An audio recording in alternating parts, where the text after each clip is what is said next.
Before today's episode, I wish to acknowledge the traditional owners of the land, the Wurundjeri people of the Kulin Nations, and recognise their continued connection to the beautiful land and sea.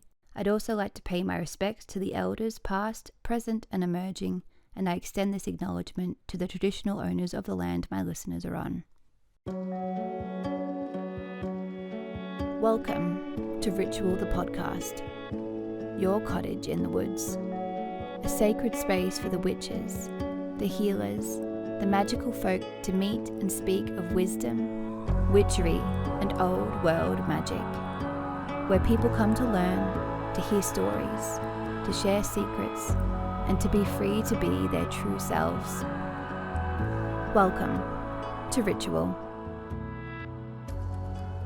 Hello everyone, and welcome back to another episode of Ritual. I'm Amy Harvey, and once again, I am joined by the amazingly wonderful in every way, Patrick Harvey. Why is that funny? Well, for those of you who have just joined us, which is pretty much everyone, we had some technical issues, and I'm not going to call it an argument. I'm going to call it a heated discussion, a debate. Let's call it a little chat with a little bit of pepper. It was a bit salty. It was a wee bit spicy. It's Mercury retrograde at its finest. Yeah, that's what it is. But tonight is it's tonight right now as we record this. Yeah. It is a very special episode because we have special guests with us. We do. That you can't see or hear, but they're here. They're here. We have got my amazing Patreon peeps. Mm-hmm. Here watching the show live, so they get to see the things that you won't ever see or hear because we'll cut them out because we don't want you to see it. We don't want you to see, but they can see too much of our life. And it's also a special episode because tonight is a Samhain special of spooky stories, so they get to experience the creepiness with us. Our house is particularly dark. Oh my god, I thought I saw a bloody person there. See, it's already started. It's the wee candle thing. No, do you know what? It's like the banister. I thought it was a person. Do you know what though? Right? You know, they say whenever there's like spirits around or poltergeist that there's a foul smell. Our dog Audrey's right behind us, and I think she's just here to set the mood. She is the demon. Because for a very small dog being exercised, she makes a big exercised. Something has been something exercised over us. And it's not good.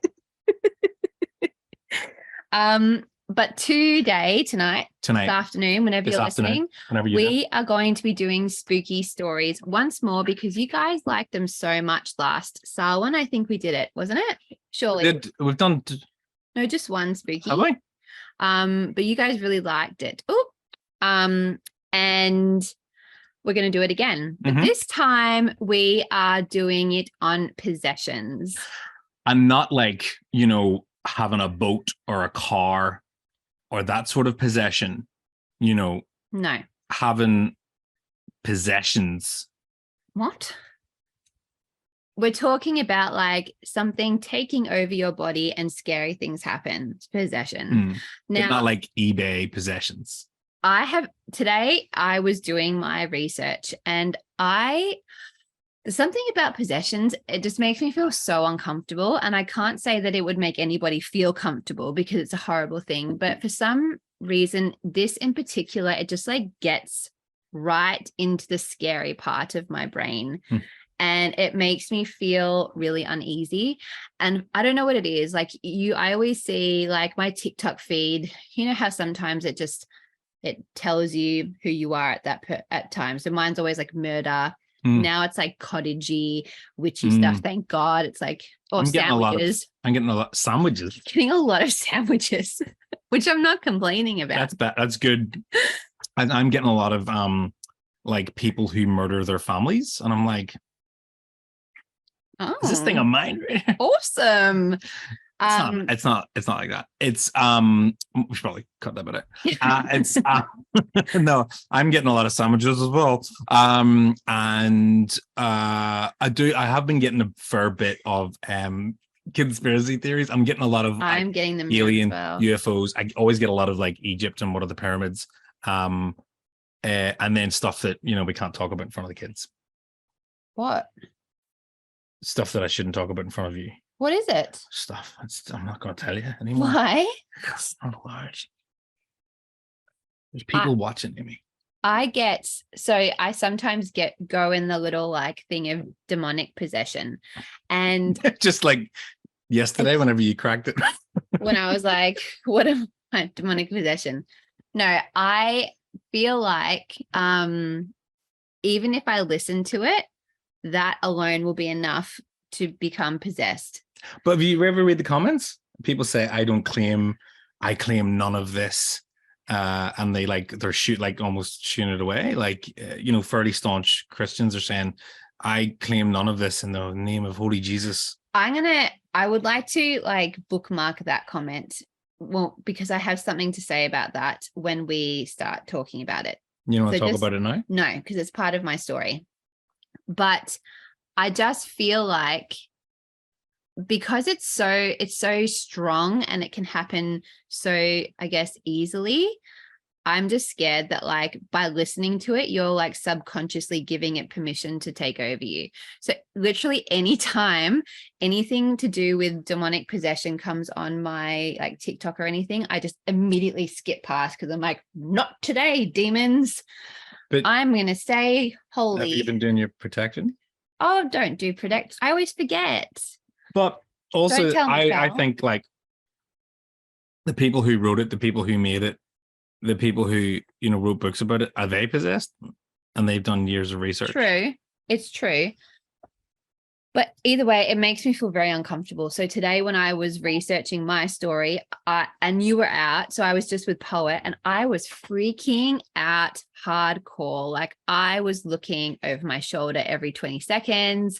I felt so uncomfortable. And I feel like tonight will probably be one of those, like the most uncomfortable episode for me. Because I just can't deal with it. It freaks me out so much. And even the thought of going downstairs to go to bed later, I'm going to have to make you escort me down there because for sure there's something waiting. That's a fairly regular occurrence anyway. It is. If we go downstairs and the front door is unlocked, I make Patty go down and make sure there's not a murder in the cupboard. I got a hurley stick down there. And for those of you who don't know what a hurley stick is, it's like a hockey stick, but for kind Irish. But it's an Irish sport. And I've also got a Viking axe. Yeah. I've got the Ragnar Lothbrok replica axe. It'd do some damage, so I go in there and make sure there's nothing. There's never anything in there ever. No. And I do a full show and everything, like the leaping around, rolling around on the mattress. You do it and I wait. Yeah. Although at one point Amy came up and she went, "The door's open." I'm like, "What do you mean?" She's like, "It's like the door's the front door was wide actually open." That was so and then she scary. said, "Can you come down?" And I went, "Fuck that." No, I did. I went down. No, it was fine. Anyway. The worst it would have been a fox. Oh, that would have been so cute. Yeah, because they go. Foxes. They make really scary noises. I've seen videos of they made nice ones. No, they don't. They literally you've watched Yona. Yona Yintin is who we're talking about. They sound like someone is being murdered. No. Whenever they're really being cute though. Whenever they're being cute noises. Well, obviously, if they're being cute, no, not scary. Cute. But I think that in general, foxes make scary noises. If any Patreon people know, let me know if you know what I'm talking about. But... Hold on.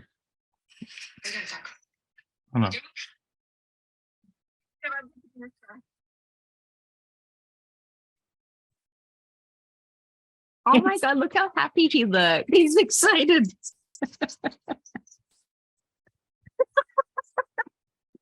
He's so cute.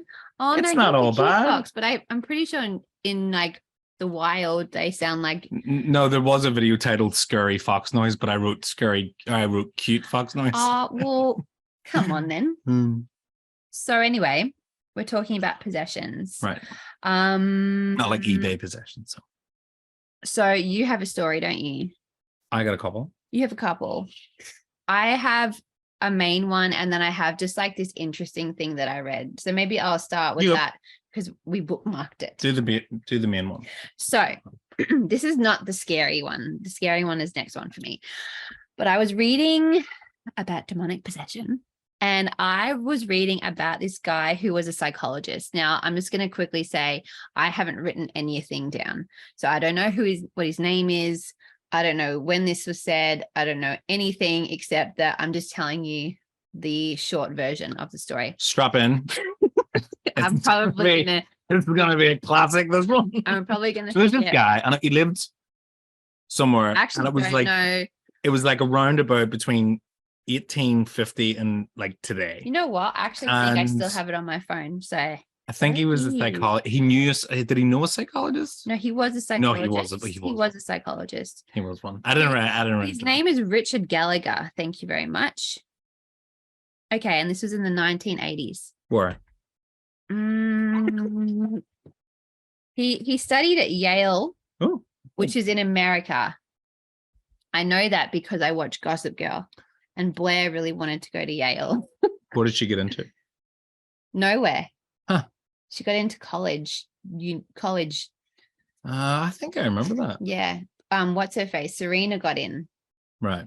I had a fight about it. She paid. Anyway, we're not talking about Gossip Girl. Would happily talk about it, but we'll we're do not an extra episode on bonus episode on Gossip Girl. Anyway, so this dude, Richard, was a psychologist, and he was very like anti-magic, anti-paranormal, anti like anything a bit woo-woo.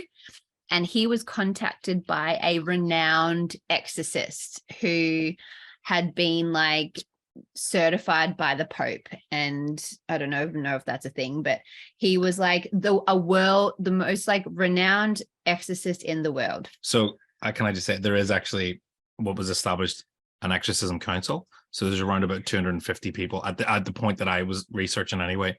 There's like 250 people that are actually able to perform exorcists at any one time, and they're a part of this like world exorcism fraternity. Well, that's what this dude was basically like the head of that. Like he was like the dude to get rid of demons if you're going to get someone. And anyway, so he called on this psychologist, and he was like, I want you to work alongside me because I want you to help distinguish the difference between someone who has a severe mental illness and someone who is actually possessed. And he was like, I don't believe that that's a thing. And I don't believe in woo-woo, magic, paranormal stuff. So I don't really think I'm needed. And he goes, that's why I want you, because I want somebody who's not so open to it so that you won't just jump at the chance to say, yeah, they're possessed by a demon. I want someone who would take convincing and to really look at it from that kind of like, debunking ghost hunter's eye, sorry. So anyway, he said that as he worked alongside this exorcist, I assume he's a priest if he's an exorcist. Surely he would have to be a priest. No. Wouldn't he have to be a holy person though? He's a priest. No, but there was one I read where they said, and then they had all these exorcisms, and then they called someone from the Catholic Church. Or maybe because it was a Lutheran person. So anyway, he worked alongside him, and he said he has never experienced so many bizarre and insane and really intense situations. And he is 100% convinced that demonic possession is a thing. And he has diagnosed it like multiple times. And he said there was one woman in particular. Does she have a name? Lucky I just happened to have this still up here. Her name was Virginia McMartin, and she was a witch, allegedly. He said, of course she was, because she dressed in black and wore dark makeup. And I went, doesn't make her a witch. Anyway, that's a different argument. She could have just been on her way back from a funeral. But he said she was like one of the most baffling cases he's ever had, because she knew things about people that no one knew. and it's like not just like, I know what you had for breakfast. Like she knew just by looking at someone their deepest fear, like the thing that really unhinged them, and she would like spit this information out, and she would make people flip out because she had this like, yeah, really crazy knowledge of stuff they didn't want people to know. And she would also be able to tell you how people died who she had never met. So he was sitting with her and she started talking about his mother and how she died from this rare form of cervical cancer, and she had this happen to her and this happened to her, and he felt so rattled by her and uncomfortable. And then she started speaking fluently in Latin, but then she switched to 4 other languages that weren't even like established languages, but fluent. You mean like dead languages? Like ones that no one had even heard of. But like full on, like she was just like talking like I'm talking now.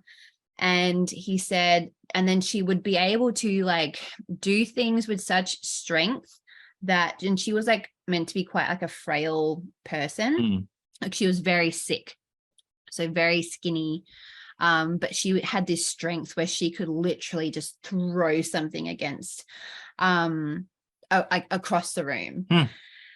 And he's like, this is in no way could you label that a mental illness thing. He's like, there was no doubt in my mind it was a demonic possession. And so I think, like having someone like him, why are you laughing? He's crazy strong. It's like she's crazy, but she's also really strong. So she's crazy strong. Anyway. So anyway, he goes on to talk about how, he worked with this exorcist and whatever. And then they were saying how there's like 400 certified exorcist people in America, and how it's what? What are you doing? We spoke about that for about a minute at the start. No. I'm not finished. And I said it was like 250. Well, they said, do you want? I'm telling my story, all right? Like it's new information. So there's these people, and they are allowed to perform them. But there's hundreds more in this one than what there is in the one that Patty mentioned. You know what? I'm so not in the mood for you. I'm going to find it right now. You said it was like there was the first time anyone had heard that. I'm not saying it's the first time. I'm just saying what's in my story. Oh my God. See, now you're Is this the short story? Yes. What's the long one? You're so annoying tonight. You're so annoying. You know what? I can't find. I'm not wasting everyone's time. No, the not point more is, of it. I'm actually still talking. All right. My God. Okay. Anyway. Anywho's. And apparently, the need for like an exorcism, like a genuine exorcism, has doubled. Since COVID. Probably. No, like nearly every year it doubles. Yeah. And they say there's like 400 of these exorcist people out there. Well, they obviously did a recruitment drive the need after COVID. Anyway, I think it's funny that like going back to what you said about TikTok, and all these like Christians are like, that's not real, this is blah blah blah, whatever, and yet what? Isn't that what you were saying? Like they wrote on those No, they're saying I don't claim any of this energy, as in like I don't want any of this, as in they're saying I don't claim any of this not as in like I don't welcome it, as in they're trying to protect themselves from it. I thought you meant they didn't believe it. No, I'm saying no, of course they believe it. It's they were saying that like I claim none of this, and Lord Jesus help me. So it's like they're basically saying what you were saying. They're watching it. They're feeling like it's going to creep up on them. So they're saying, right. I don't claim this. I just think it's really funny how it's like there's so much like spirituality connected with it in the Catholic Church or in Christianity. He's having a dream. Who? Norman. Oh, it's Norman, the Norman's dog. I've lost my train of thought now. Then you're saying that there's people who poo-poo the idea. Yeah, but there's like so much demand for it, and such a spiritual thing as well. But that's like anything, though. That's like, look at someone going, I believe in God, and he made the earth, and then he did everything in 7 days. And then on Sunday he rested. So that's why we have Sundays and we relax on Sundays. And then you go, did you know that there was a spaceship in the sky? And people go, fuck off. That's like ridiculous. You can't have one without the other. It's kind of like we were talking the other day about someone who is a witch, but also doesn't believe in manifestation and says it's absolute rubbish. And you go, but it's all part of you know, like trying to same but different. You're really working with energy, and it's just, yeah. I think you can't have one without the other. If you're going to believe in something that, you know, to someone who believes in literally nothing seems far-fetched, then it's like that a Christian would look at a Book of Shadows and go, that's rubbish. But my Bible's got all the like totally.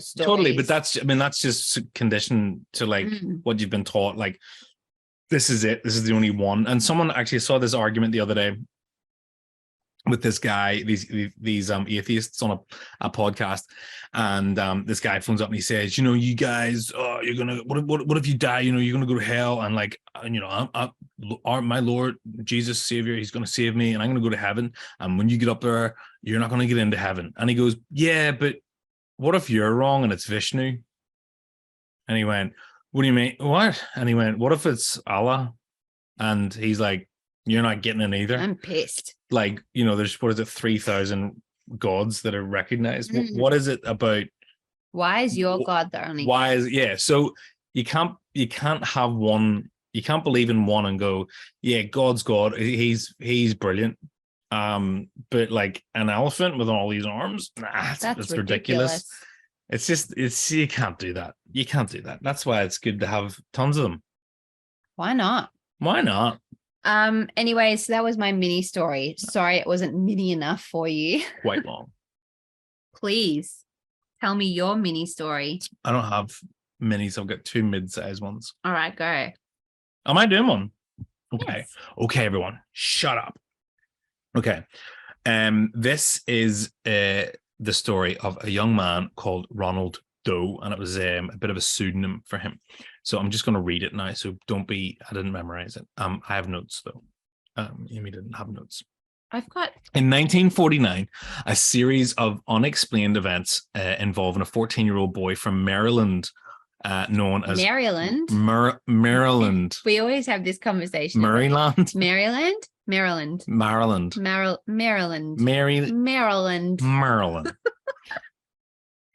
He was from Maryland, and he was known under the pseudonym of Ronald Doe. Ron Doe. Why? A lot of these people have pseudonyms. A lot of these people have, because either families have changed their names, or because a lot of the stories were, I don't know if you especially look back at some of the ones, even one of the other ones I've got, some of the information is conflicting, like it's different. Mm-hmm. So this is the name he was known as. Mm-hmm. So the Doe family initially dismissed any form of weirdness. So what happened was there was a lot of strange sounds coming from the walls and the ceilings, and they sort of put it down. Can I stop you for 2 seconds? If you look in the window, it looks like 2 eyes are staring at us and they're glowing. Can you see that? One of them's blinking. I think it's our shadows, babe. Ah. No. Debunked. Sorry. Continue. Thank you. So they were hearing a lot of scratching and in the walls and in the ceilings, and they put it down to rats, and they called out exterminators. This is in 1949, sorry. And they didn't find any evidence of rats or any sort of infestation. So the noises continued and continued. And And then they sort of said that they started to see things, like there was, and see and hear other things. So there was unexplained footsteps. There was movement of the furniture and the dishes. And then there was the violent shaking of their teenage son's bed. Ugh. The activity seemed to focus around Roland. And it even followed him whenever he stayed with neighbors. So it went with him. They say that his auntie, who was a bit of a spiritualist, who he was doing Ouija boards with, may have been a part of it, because she passed away just before all this activity kicked off. Who was it? Sorry? His auntie. Mm. So they went to a Washington, D.C. based Lutheran minister who recommended that they say a Catholic priest. He went, fuck this. I'm not doing it. Go see the other guy. The priest said that? Yeah, I was just making that up. It's just, what? You think the priest actually went, fuck, I'm not doing that? I didn't go and see the Catholic guy. I'm not your man. What you said was word for word. The Lutheran priest said, go and see the Catholic guy. So they went and got Father So E. He didn't sweat. No. He went way off. Father E. Albert Hughes, and he attempted to exorcise Roland, but he was unsuccessful. He allegedly broke off a piece of the mattress spring, and he attacked the priest, and he slit his wrists or his arm. And after they failed the exorcism, the family traveled into Missouri to visit relatives, hoping to escape whatever was troubling them. So whenever they were in Missouri, the behavior became like really erratic. And it led to the family seeking the help of several Jesuit priests, including Father William Bowden. Let's go with that. Father Walter Halloran and Reverend William Van Roo. Sounds fun. Hey, it's Mr. Van Roo. Hey, kids, it's me, Mr. Van Roo. Oh, it's Reverend Van Roo. He sounds like a character out of Pluto. Reverend Van Roo. It was That's Reverend like Van Loo. Scooby-Doo speaking. I'm Reverend Van Roo. The priests conducted a series of exorcisms over several weeks. That would have been tense. And there's lots of cases of people dying during exorcism because they don't feed them, they don't give them water, because they say the devil feeds on the food that they're giving them. So people have starved to death during exorcisms. And they said that he appeared to behave normally during the day, but then at nighttime he'd just go back to being creepy, a bizarre freakazoid. Get this, the priests claimed that they could see words and images appearing on his body in the form of spontaneous scratches, leading them to believe that he was actually possessed by a demonic entity. Oh, shit. So obviously exorcisms are pretty risky business, and it didn't go without its consequences, because Roland allegedly broke Father O'Halloran's nose during one of the rituals. However, the exorcisms continued night after night after night until April 18th, 1949, when suddenly he just appeared to be cured. The family went back to Maryland, where they lived. They went back where they lived, and Roland, he went on to lead a fairly quiet life after that, free of whatever had happened. It got pretty big media coverage, and it inspired William Peter Blatty to write his blockbuster novel, The Exorcist. Oh, the movie. In 1971. The novel was later adapted into a critically acclaimed movie, which further cemented the story's place in popular culture. So a lot of people dismiss this kind of stuff as hoaxes or hysteria, but people, that's pretty like a big dedication to stick to your story night after night after night. Yeah, I'm pretty sure, and I did read a number of stories in preparation for this episode, but there was a number that claimed that we inspired the story from The Exorcist. There was obviously the exorcism of Emily Rose. So that was taken from a legitimate girl as well. But if this is the case, there was another one that inspired The Exorcist, where it was either Roland and it was left out of this. Wasn't it? But The Exorcist was a girl. It was. It was either this one though, or there was a young girl in South Africa who levitated off the ground as well. But that is the story of Roland Doe. I wonder what happened. Like, I wonder. He had a quiet life. No.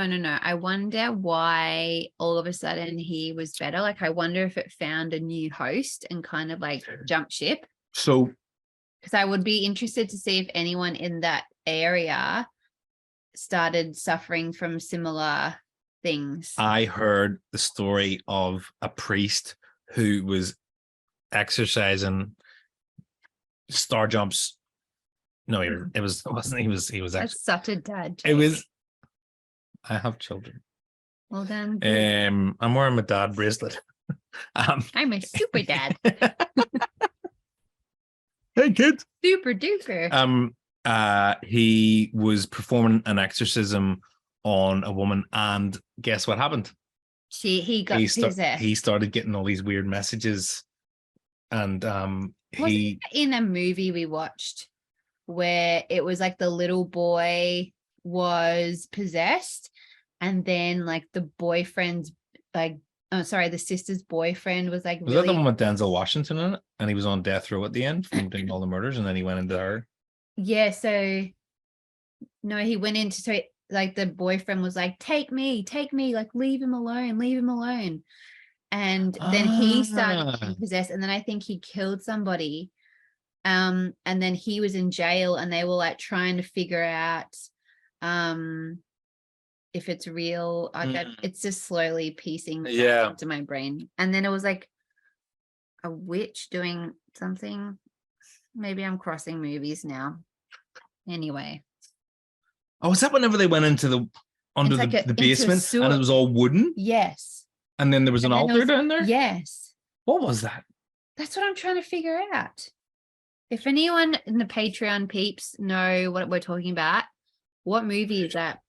Someone was possessed. It was a little boy who was possessed, and then the sister's boyfriend was like, take me, leave him alone. So it went into him, and then they went to like this like a wooden house, and it was near a river. They were in like a country town, and they were saying something about the river under the water, under the house or something like that. It was the water. But anyway, it turned out it was like some crazy. Is that Insidious or a Conjuring movie? I'm thinking. I think it might be a Conjuring movie, because then they got the Warrens to come and help prove that he was innocent and that he was actually possessed. My brain's going. It's like 5 steps behind. Do you want to do your one? Yes, I can do mine. No. Okay. So, hey everyone, I'm just going to pause today's episode for a moment. I hope you're enjoying it. It sounds super interesting. If you're enjoying this podcast and you're thinking, hey, how could I support this show? Then the best way to do that is to jump over to Patreon and become one of my patrons, where you'll get access to additional content, videos, bonus episodes of Ritual with Amy Harvey, that is me, learning tools to help you on your witchy path, and special discounts to my online store, rosethorncottage.com. Take it away, voiceover guy.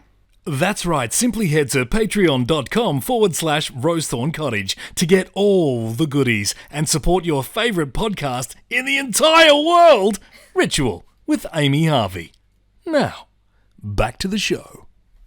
I'm also doing a well-known story, but I thought we would talk about it properly because you need to have a well-known one. Mm-hmm.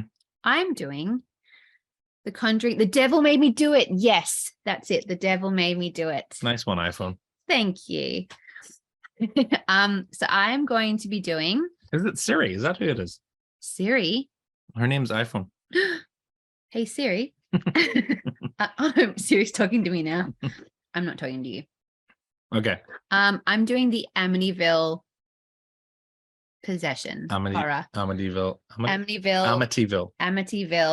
horror house. Ryan Reynolds, but the real version. So obviously everyone's aware, you should be aware, there's a movie called the Amityville Horror with Ryan Reynolds, but there's also another one with Josh Brolin plays Ryan Reynolds' character. And then there's an original one. That's the original one. Really? Yeah. Huh. Everyone kind of knows. It's very famous.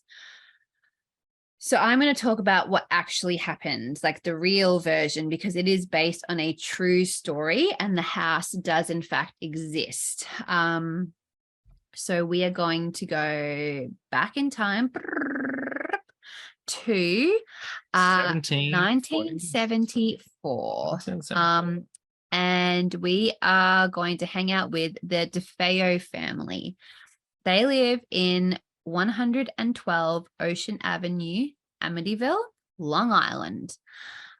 Beautiful house. It's a Dutch colonial style house. It's got a pool. It's got a boathouse. It's right on the canal. It's a beautiful house.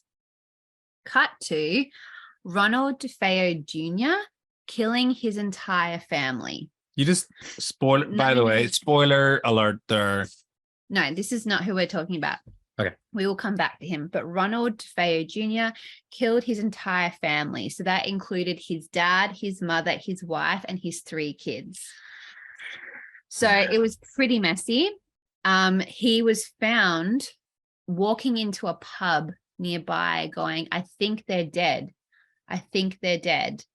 And then people went to his house and found that, in fact, the whole family was dead. He was sent to jail. He was convicted of murder, but we'll come back to him later on. So then we go to 1975. So this is only a year later, and we have got the Lutz family. That's what it is. So that consists of George and Kathleen, or Kathy, and her 3 kids. So he's their stepdad. Her 3 kids are Daniel, Christopher, and Missy, and their dog Harry. Mm-hmm. And they are house hunting, and they find this beautiful house on 112 Ocean Avenue, Amityville. And they think it's great and perfect, and it's really, really cheap. Way cheaper than all the other houses in the area. That's because of the murdering. And thankfully, the real estate agent said, just so you know, there was a murder in the house a year ago. And they kind of like thought about it for a little bit, and they said, you know what, that's fine. What would you do? If I found out what kind of murder it was, I would not be moving into that house unless unless you can get someone in to go in and bless it. But after hearing this story, I don't think that's enough. Can I raise something? Please. That I think about. I wouldn't say often, just every now, whenever we're talking, like no, is that, yes, I understand that, especially if you go, it's a year ago and a guy went ballistic and murdered his whole family, you'd be like, fuck, that's horrible. I don't want to be around that sort of negative energy, and God knows what's been left behind. But when you think about it, you know, where your house is right now, it could have been a battleground hundreds of years ago, thousands of years ago. There's probably animals that have been slaughtered, you know, on or near your property. There's, you know, crimes. There's death all around us. Yeah, like, you know, there's been what does Carl Sagan say? There's been in our existence, there's been like a billion humans. Oh, sorry, more than that. No, like a trillion or something like that, humans that have lived or something like that. It was some ridiculous, and you go, well, there has to be, there'd be totally everywhere. So I get it, and I understand that one, because it's, and then it's in the house, it's in the walls, it's in all that kind of jazz. So they accepted the house and said yes, and then you just ignore what I said. No, and you just continue on. No. I just want to make sure that you're listening. Because when they moved in, all their furniture was still there, which I have a massive problem with, because any kind of like psychic development that you do, you learn that objects hold energy. There's residual energy. I would be burning the shit out of that furniture. There is absolutely no way I would move into the house with their furniture still in place, because they bought the house and they got this like, you can get all the furniture for $400. And they were like, yeah, cool. That sounds great. No, it fucking doesn't. It does not sound great at all. I don't want it. I want you to take I really it. love this blotchy red carpet. I know. It's great. why would you want that? Dead people were like residing on that. Like and a crazy person would sit on that couch, and like, there's no way in hell I would be keeping anything in that house. I would be painting it. I would be stripping the floorboards. Like, to be honest, the house does look, if you've ever seen the actual house, very it does. beautiful. I think it's creepy as fuck looking. It's beautiful on the outside, but fuck Just that house. That shape of it. So anyway, yes, they decided to move in, and on December 18th, they moved in and lived with all their furniture. And so then a friend came over, and they immediately felt really wrong in the house. And they said to them, you need to get this house blessed. Like, people have died in this house. You need to get it blessed. There's something yucky in this house. And both George and Kathy weren't like spiritual people, but they were like, you know what, let's just do it. What harm is there? And they got Father Ray to come in to bless the house. Now, looking in all the notes, his name changed a lot because, again, it's for privacy reasons, but often he's called Father Ray. So he comes over just as George and Kath. So all of this happens in a very short span of time. Father Ray comes over as George and Kathy were unpacking. And so he goes inside to begin blessing. And whilst he began to sprinkle holy water and pray, he heard a deep masculine voice say, "Get out." And he left the house, and he didn't tell them what had happened. He didn't tell them. He just left. Is that not like... Hey, guys. I'm out. Sorry. Aren't you a priest? Shouldn't you have some kind of like, I don't know, ethical desire to say, hey, your house talked to me, just so you know? I think remember in Scary Movie when it was who played the priest? I think it's the guy who plays Becker, Ted Danson. He's the priest, and he goes over and he goes, I'm blessing it, and he goes, as he's blessing it, get out, and he goes, fuck this, and he just grabs it and just runs off, and they're like, what's going on? And he just goes, essentially what he did. Just drives off. I would be the same, to be honest. Like, this is Fuck not my this. problem. So that was on December 18th. But on December 24th, Merry Christmas Eve, everyone, Father Ray called George and advised him that he needs to stay out of the second floor room, like bedroom. Who does?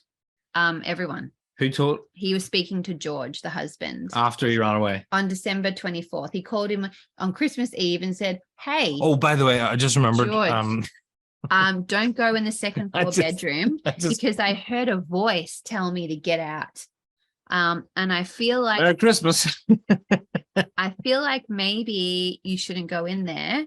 But as he was telling him to not go in there, the phone cut out and they lost power. And he couldn't actually tell them anything. Yeah. Now, just to make this even creepier, that room was where the two sons slept who were murdered. So that was, yeah, I know. I feel really uncomfortable. So anyway, I should have put the salt lamp on. I know. It is on. So after his visit to the house, Father Ray came down with this crazy fever, and he actually developed blisters on his hands right in the middle, similar to stigmatas, which is a little bit creepy. And so then we go to mid-January, and another attempt was made to bless the house. So Father Ray is back trying to bless the house. And he goes, oh, by the way, another thing happened. And this would be the last night they stay in this house.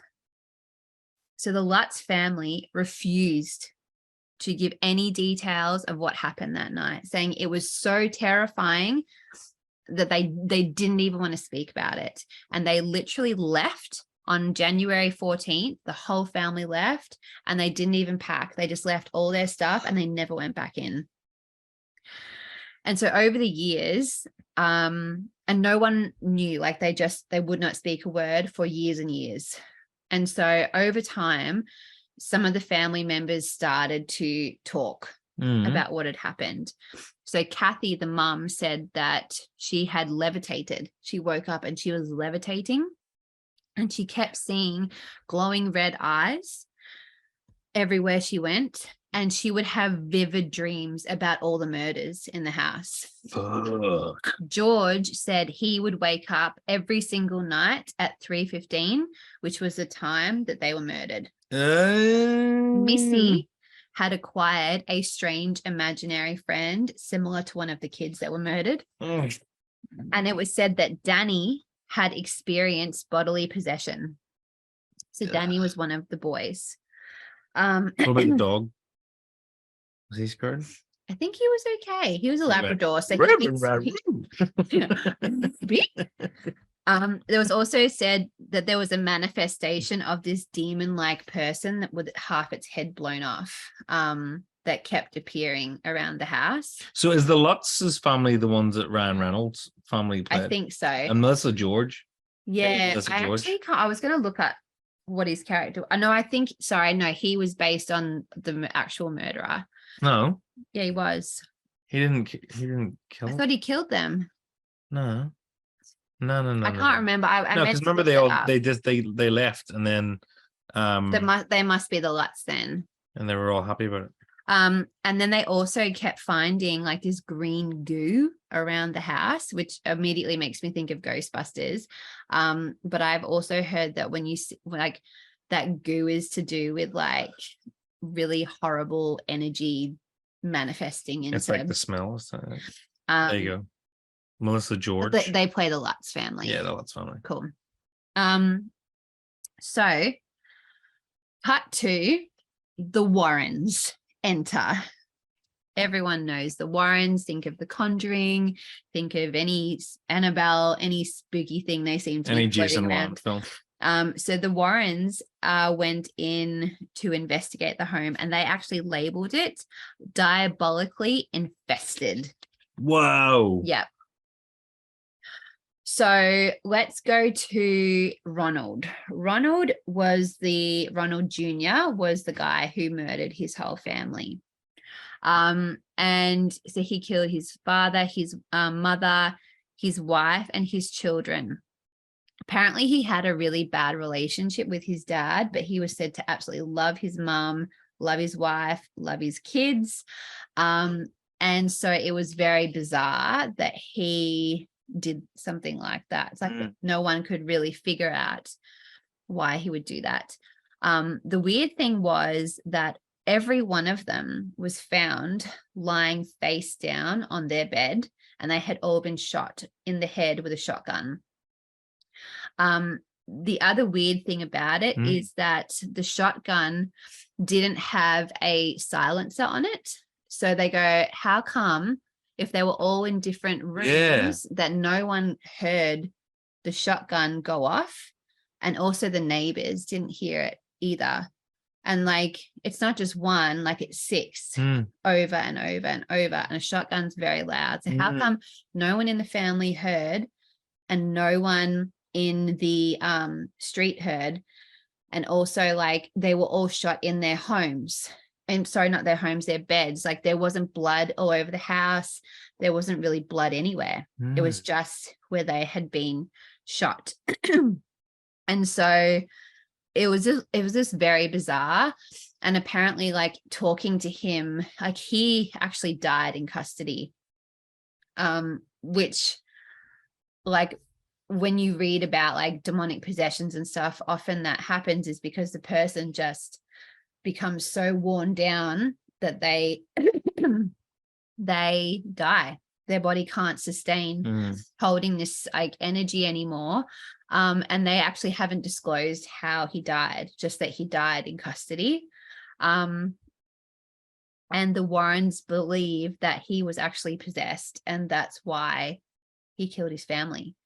Because as soon as they went into the house, they just said straight away that there was something horrible in there, and that's what happened to him. Isn't that so freaky? Shit. And he could have died as well because it left him. Like the work was done, so they left him with nothing left.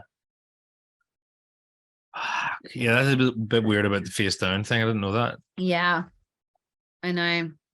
It's almost like. Oh, sorry. And there was one thing so the Warrens took a photo. You may have seen this photo before, but it is fucking freaky. So I've seen that. That's the Amityville house. Shit. I'm going to show the screen. So that's the photo. And if you zoom in over here, whoops, that's Poet. You can see two little eyes of a little boy, and that room is the boys' room. That is the room that they told them not to go in. Oh my God. And that was a little boy creeping out, seeing who the Warrens were. And that is a real photo that they took. As soon as I saw that, I felt very uncomfortable. I'll post it on my Instagram for people that aren't watching this, so you can see what we're talking about. But it's very, very disturbing to look at. Hence why I was so freaked out writing all this stuff today.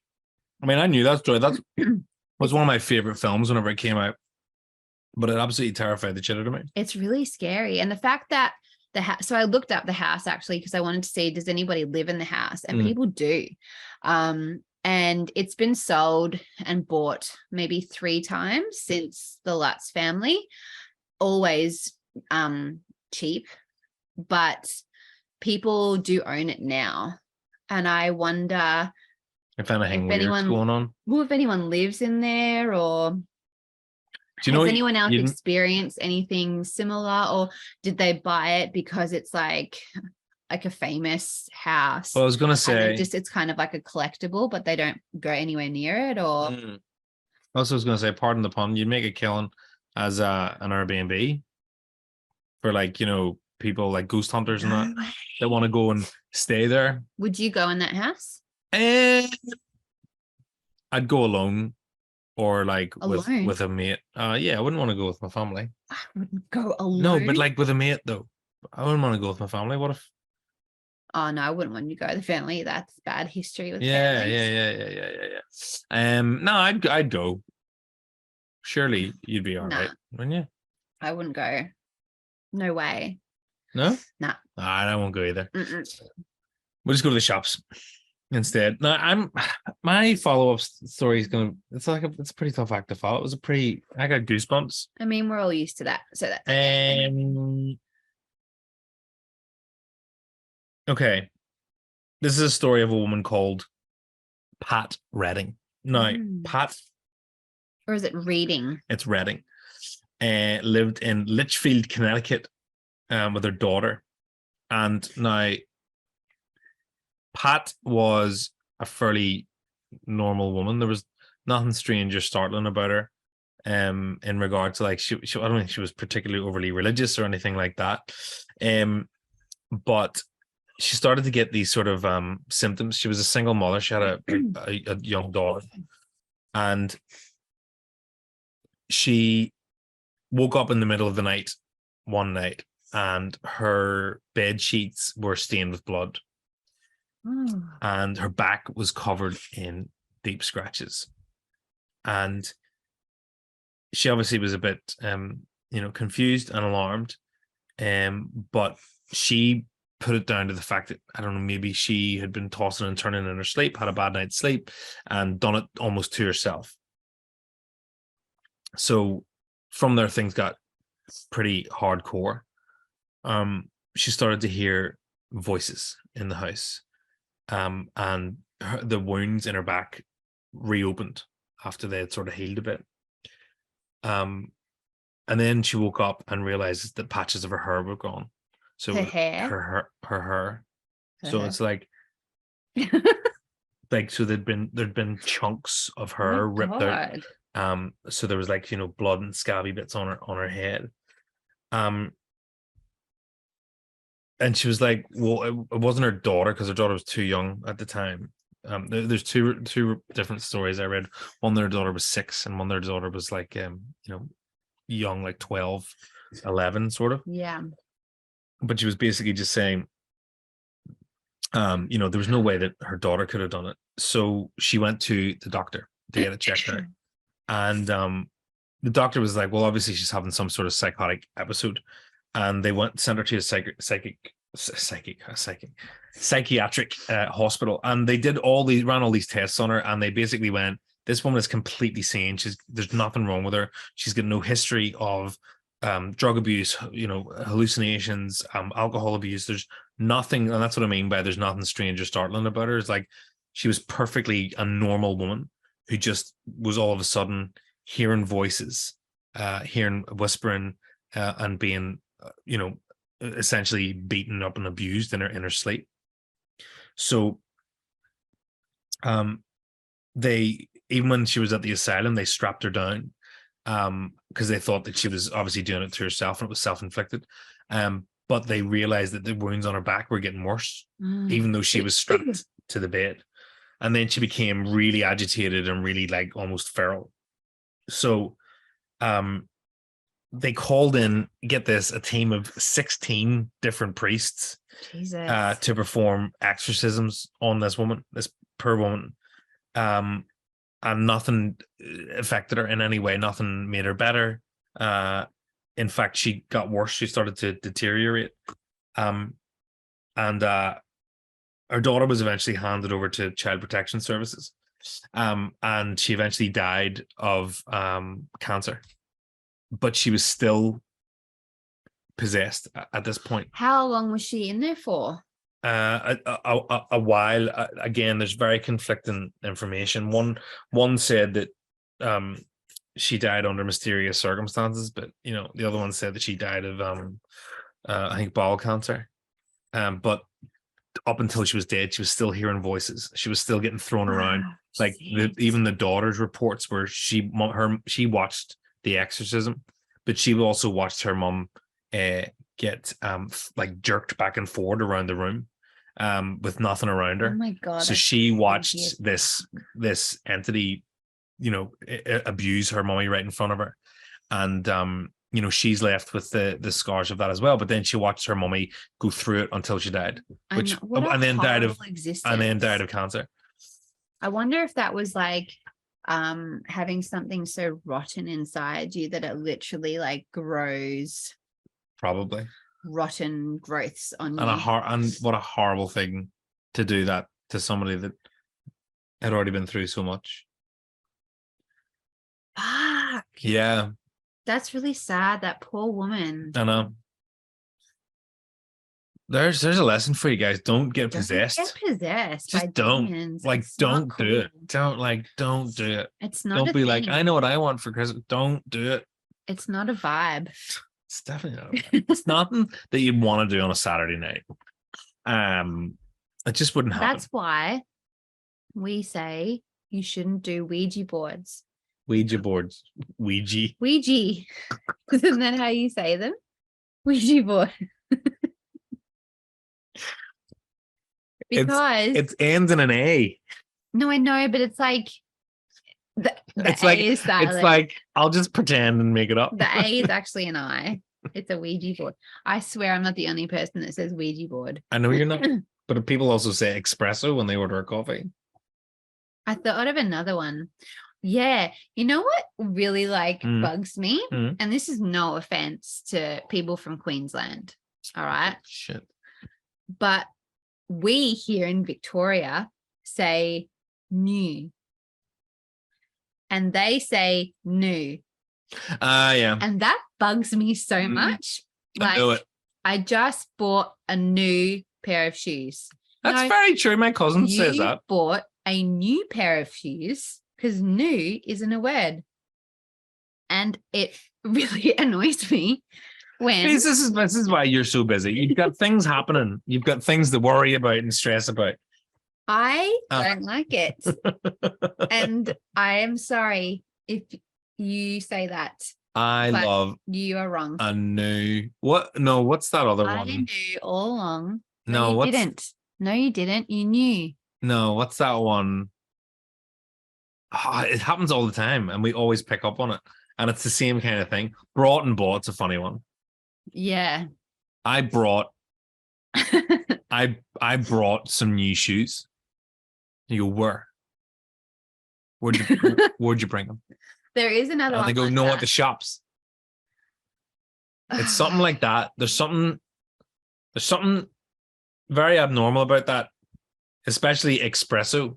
And to the point where people call their cafes like espresso something or other. And it's like, no, it's I really espresso. want an espresso martini. It's not espresso. What you want a martini Is it really quick? quickly and it's in Italy? No, you don't. It's espresso. Oh, the other one's pho. Like, the soup. That just makes me think of Modern Family. Yeah. Am I pronouncing that Do you correctly? pronounce it pho or is it pho? I don't know. I'm from Chicago. But because people write like PHO like pho, but they write it and then they write SHOW like faux, SHOW. but they write it like faux show, and they'll have like Oh. pho, but so it should be pho, but they write it as if it's faux. Who's writing like that? Businesses, people call their Faux businesses. show. And that was an example. It was a bad example, but it was an example nonetheless.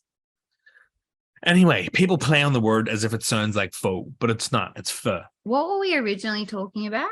The Amityville. No, No. the woman. Pat. No, we moved on. Don't from get her. possessed. Don't get possessed. It's not on. It's not cool. Oh yeah, Ouija boards. Ouija. Because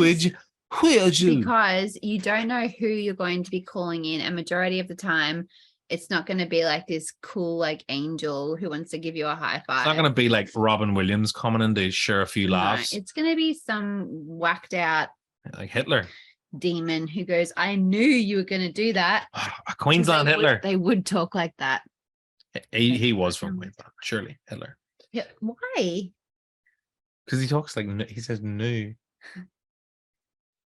Hitler.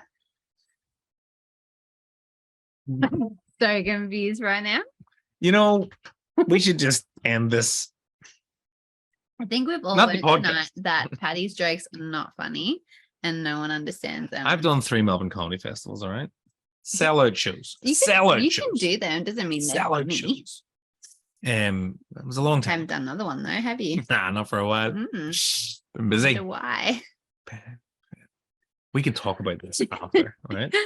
There's some things we need to discuss. So that was creepy, and I don't want to talk about them ever again. No, I want to do another conspiracy theories. Yeah, we need to do another one. We've got so many. I think we're turning a little bit crazy. Yeah. I really want to do the ice wall one. Yeah.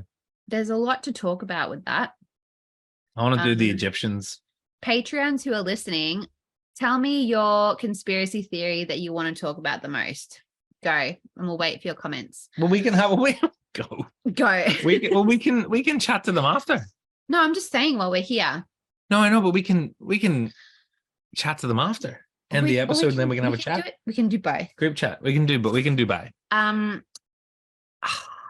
have you been, by the way? Have you been well? Oh yeah, we didn't even talk about ourselves tonight. Have you been well? Yeah. I have been good. We just finished school holidays. And I'm feeling my mental spoons are gone. There's no spoons I for have Amy. no spoons left. Not even a feeling spork. Very depleted. I think having 2 kids who are fully abled, plus a baby who's not and needs you for everything, plus like a business and life, it's a lot. Feeling it a lot. But all good. Are you happy though? Like, I mean, you're happy with happy. your life choices and whatnot. Yeah. Why does this always happen where I have to say, yes, I'm happily married to you? We can talk about this after. We will. I want to hear more about the ice wall. Yeah, I don't actually know that much about the ice wall. I do. Because you tell me about it, but I'm intrigued because it blows my mind that there's this stuff Why going on. would they sign an agreement that nobody goes there? What is beyond the ice wall? Why is no one allowed to go there? Also, interestingly, whenever they made maps in the 1500s and 1600s, they were adapting these maps from maps that were made 10,000 years before that. A few thousand years before that. Antarctica was on those maps. Who's doing maps then? How do they know what the world looked like?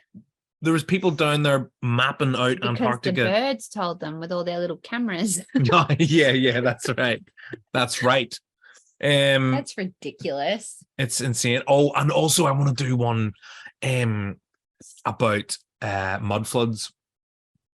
So there's this whole thing. It's actually brilliant. But it's like when you look back at the 1800s and you see these very ornate buildings and they go, who made those then? And the World's Fairs, like they made these really ornate structures and buildings in the space of 6 to 12 months, and then they ripped them all down. But they were like elaborate sort of cities. And they're like, who's doing this? Whenever it takes how long to build a house. And it's pretty awesome. And they're saying that it wasn't made, it was discovered. All the buildings. I want to do from the last people. Did the royal family kill Princess Di? Because there's some pretty interesting evidence to say that they did. I don't know this woman. Also, is Brittany dead? No, she's not. No, she's not. She's dancing up a storm in her weird-looking, lonely house. You think that, but it looks like it's AI drawing her, because people slow down the footage and it's like her eyes are all weird and things are out of place and contorted. Oh, there's green screens and all this kind of stuff.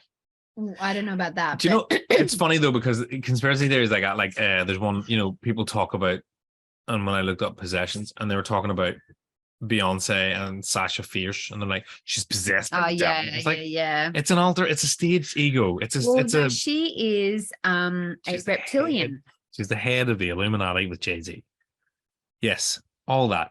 But it's a stage presence. Yeah, I knew that. And then there was one where it had, this is someone being possessed on stage, and it was Nelly, and he was singing in slow motion, and he kept looking up. And I went, I'm like, that's a bit of a reach. I know. Some of them are a bit stupid. But I'm glad you've been well. Avril and Melissa. Who's Melissa? Oh, Melissa is Avril. Avril's dead. Oh yeah, no. Yes. He was like her stand-in to get the paparazzi off her thing, and yes. Another good one, and if you have the time, you want to watch a film that was released years ago called Bubba Hotep. And it's this like a Star Wars character. It's this film where the real Elvis just couldn't hack being famous, and he lives in this old person's home. Yeah. In Albuquerque or something like that. And he watched the real Elvis's career sort of skyrocket, and then he died. That's a really good one. But and Michael Jackson as well. Did we talk about him? That he's still alive? Yeah. There's some weird things about that I actually think that he is. Because I was me too. No, he's not. But now me too. I'm like, the Avril Lavigne one's funny because there was one I saw about Paul McCartney as well. That he's dead. Nah. And I immediately went, that's bullshit, because he is the exact same person. Yeah. Joe Biden's wearing a mask. Of? Himself. He's wearing a mask of himself? Yes. No, there's a whole thing. There's a CIA whistleblower woman who's written a book, and she said, I was in the president's office with X, Y, and Z, all these people. She was talking to the president, and the president was going blah, blah, blah, blah, and talking to this person as if they didn't know them. And they said, sir, it's me. And they took the mask off. And because they've got this technology that's incredible with prosthetics and stuff, right? And then there was clips of Joe Biden over in Ireland recently, and he scratched his neck, and there was this big sort of almost clump of Why would he wear a mask of himself? No, it's not him. It's someone else. Hold on a minute. I'm just gonna put on a mask of myself. Wouldn't he put on a mask to make him look better? He looks more like shit. It's like that's the stupidest thing. Or Or haunted places like Edinburgh Cemetery. I haven't heard about Edinburgh Cemetery. Cemetery. Edinburgh. That's hard to say. The Edinburgh Cemetery. You say it. The Edinburgh Cemetery. Oh, aren't we great?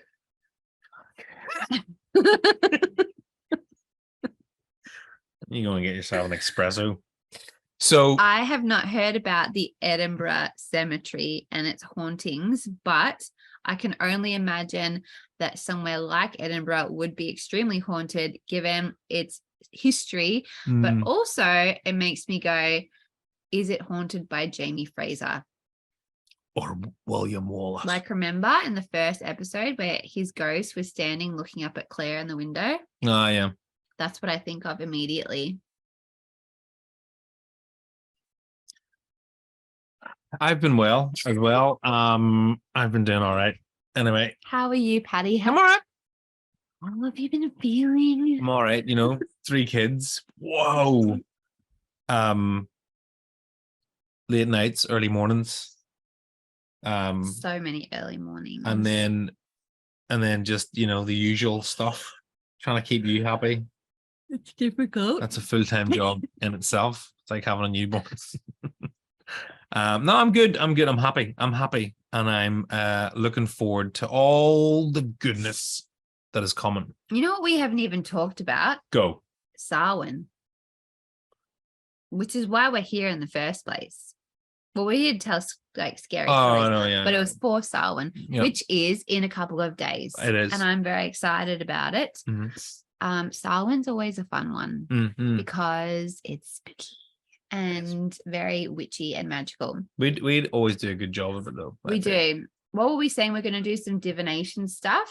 Yes, I want to do some divination. We're going to do some Ouija boards. No, we're absolutely not. not going to do that. Well, no. Ironically, though, you put them in your... They're pendulum boards. To talk to your pendulum, not to talk to freaky demons. Didn't you write Ouija on it? No. Oh. Pronounce Ouija. Squeegee. Scrooge. So we're gonna we want to do a dumb supper, but at the same time, I don't know if the kids will allow that. Last about We'll yell 4 seconds. and the kids will talk. So I think maybe Amy and I will just play dumb. I would after. love a dumb supper because it would just be nice to be silent It was for good. a little while. It was good. Remember last night? I was like, "Can we just have a bit of silence?" And there was like a minute of just nothing, and I looked at Amy and went, "Oh my god!"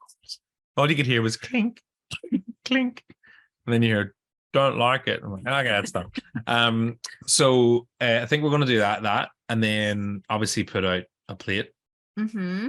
I would like. So I lost an uncle recently in Ireland a few weeks ago. So I'm hoping that maybe he wants to say hello. Say hello, yeah.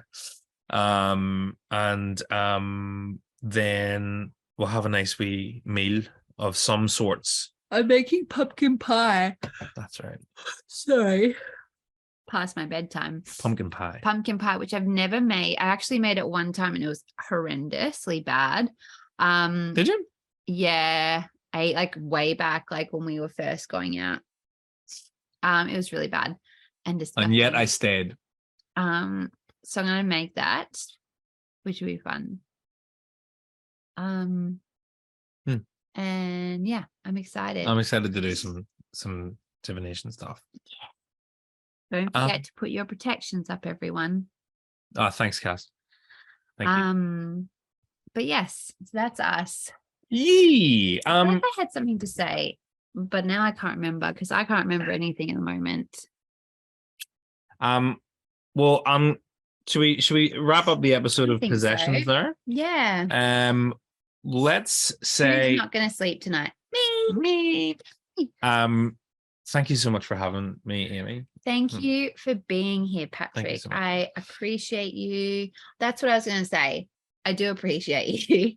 I was kind of talking about this the other day on Instagram, just about the podcast and that wind is crazy out there. brings out the PTSD living in the hills with the crazy storms. I was saying that Stay, Cass. I was saying, what was I saying? I get so easily distracted. Yes. You said you appreciate me. I appreciate you. Yep. And so with the podcast, obviously at the moment, there's just like so much going on with a new baby and trying to juggle. And I would really love to be as consistent as I was last year when baby was in utero. But I'm just finding that it is very difficult for me to kind of keep up with everything.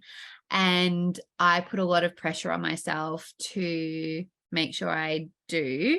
And I don't want to just like bung something together for the sake of doing it, because I want things to actually be good and funny and entertaining and helpful and all of that. So I have just said, and I said the other day, that the podcast isn't going anywhere, but the consistency may be kind of a bit sporadic at the moment, just because I am juggling a little bit and there's like some big picture stuff I'm wanting to do, which will ultimately hopefully give me more time to do podcast stuff. Yeah. So yes, especially as well when Poet starts to become a bit more predictable with his sleeping and day schedule, I'll know when I can do stuff. But for now, the podcast isn't going anywhere, but it may not be as consistent as it was. But I'm not going anywhere. Yeah. So just I'm not up every week or second week, it doesn't mean it's not going to happen. It just means it's going to be a surprise. It'll be there soon. Yeah. If something's going to get done, you want to do it properly. You want to do it properly and well. And I have some cool people coming on for interviews actually soon, which I'm booking. Really good ones. A lot of them are actually not in this country. So I need to figure out times and stuff. But they're really cool. They're actually really cool people. If you're if you're a witchy podcast listener, you may have heard this person before. They're not from Australia, they're from somewhere else, but they are huge, very comfy and cozy. But there's some cool like authors who are going to be on, and other witches and all that. So there's cool stuff coming. But thank you so much for everyone that wrote to me with like supportive, loving messages as well. I really appreciate it. Yeah. And that's it. That's all I have to say. It was lovely to meet you, Amy. Thank you so much for having me. We're gonna go, and I probably won't be on the next episode, will I? Because no, I think next one will be somebody else, or it'll just be me. Just take some time to yourself. I'm sick of you. Thank you so much for having me. Thank you for being here. Thank you for sharing possessions with me. And I will see you. Don't get possessed. So don't. It's not worth it. It's not cool. And I will see you soon. Bye. Adios, muchachos.